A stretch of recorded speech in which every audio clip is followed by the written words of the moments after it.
Jadi nama saya Adira Putri Bintang Marani dari kelas 10 IPS 1 absen 01. Perkenalkan, nama saya Cecilia Margareta, kelas 10 IPS 1 nomor absen 6.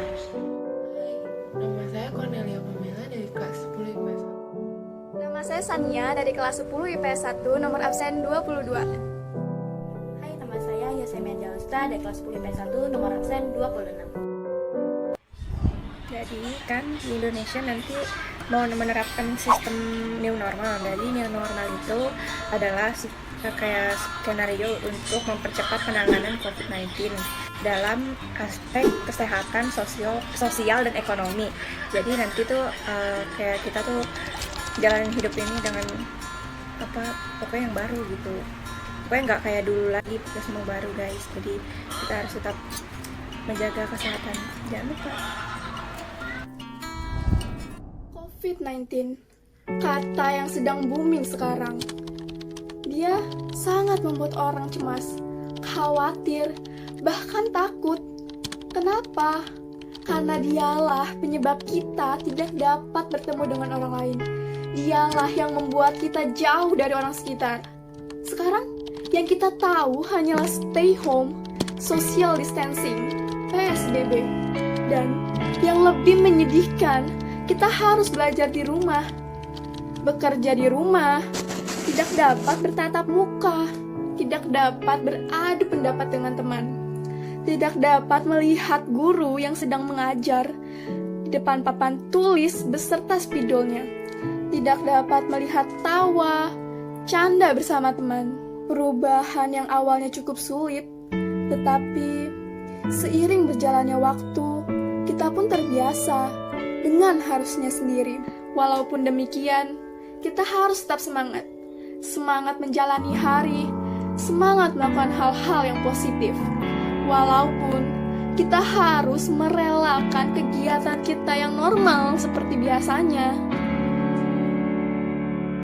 Saya akan membahas prinsip tentang new normal.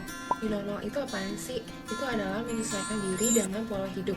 Misalnya bekerja, bersekolah, atau beraktivitas, itu harus mengurangi kontak fisik dengan orang lain.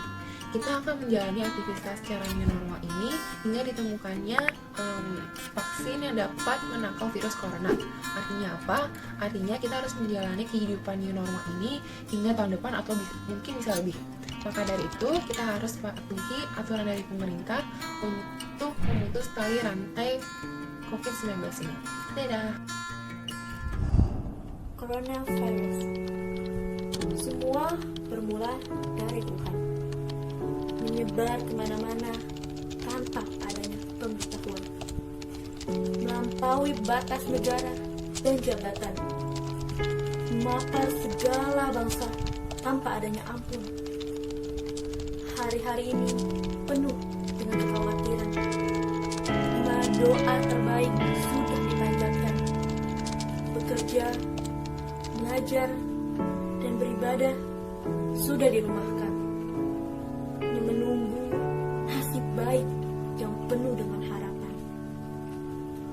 Perlahan perlahan, pemerintah pun mulai mengizinkan kita untuk kembali beraktivitas. Kepeduliannya terhadap kesehatan rakyatnya pun juga diperhatikan. Dia pun mulai mengeluarkan suatu pola hidup yang baru atau yang dikenal dengan new normal. Nah, new normal itu adalah perilaku atau budaya baru yang muncul semenjak adanya virus corona. Beberapa perilaku yang ketika sebelum pandemi menjadi hal yang tak lazim, maka kini berangsur jadi hal yang biasa, menjadi normal yang baru. Kalau dulu kan kita tuh kayak terlihat aneh melihat orang yang memakai masker di jalan. Sekarang tuh jadi kayak kebiasaan gitu, kayak udah terbiasa. Dulu kok masa aneh sih orang jaga jarak, sekarang juga jadi terbiasa.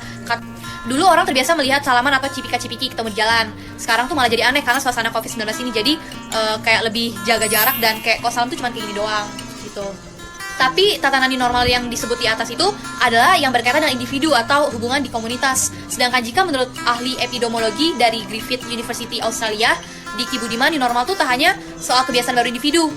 Kata dia tuh kayak normal tuh terbagi menjadi 2 tingkatan, yaitu untuk individu atau komunitas, dan new normal di tataran institusi. Jadi new normal itu yakni pola perilaku yang ada di individu. Mau ada PSBB, pembatasan sosial berskala besar atau tidak ya, kita harus melakukannya. Karena kita menghadapi sebuah penyakit yang masih belum ada obat definitnya dan juga vaksinnya.